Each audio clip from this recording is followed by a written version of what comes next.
அலாவுதீன் நாட்டை காப்பாற்ற போராடும் சாமானிய இளைஞனின் சுவாரஸ்ய கதை தினமும் இரவு 8 மணிக்கு.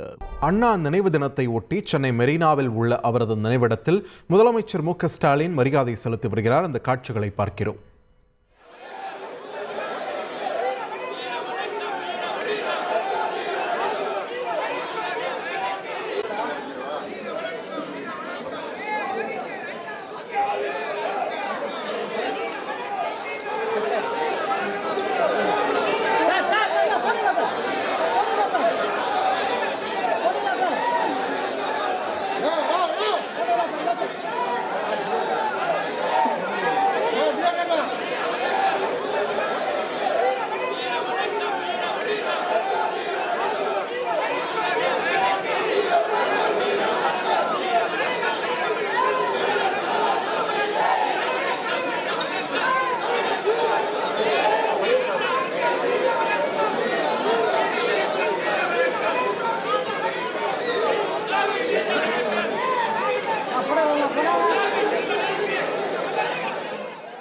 தொடர்ந்து கூடுதல் தகவல்களை வழங்க இணைகிறார் எமது செய்தியாளர் சமயமணி வண்ணன்.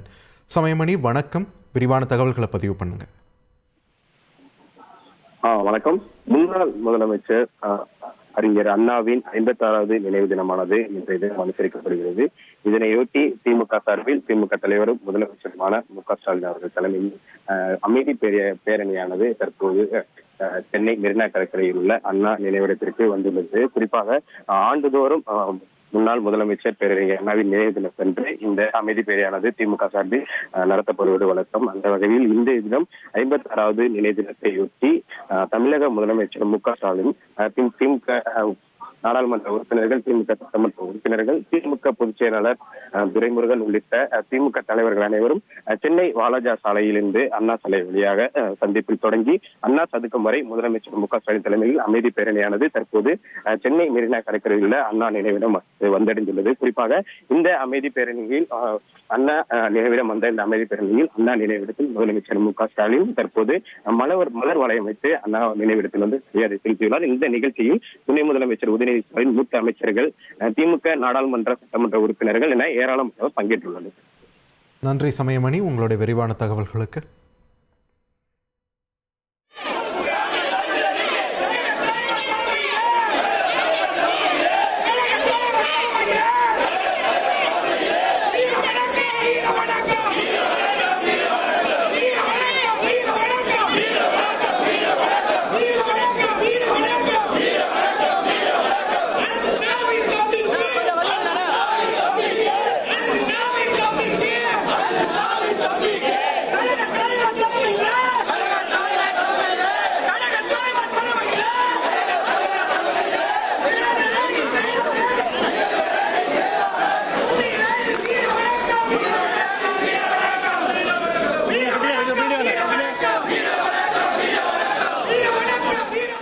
அலாவுதீன் நாட்டை காப்பாற்ற போராடும் சாமானிய இளைஞனின் சுவாரஸ்ய கதை தினமும் இரவு 8 மணிக்கு.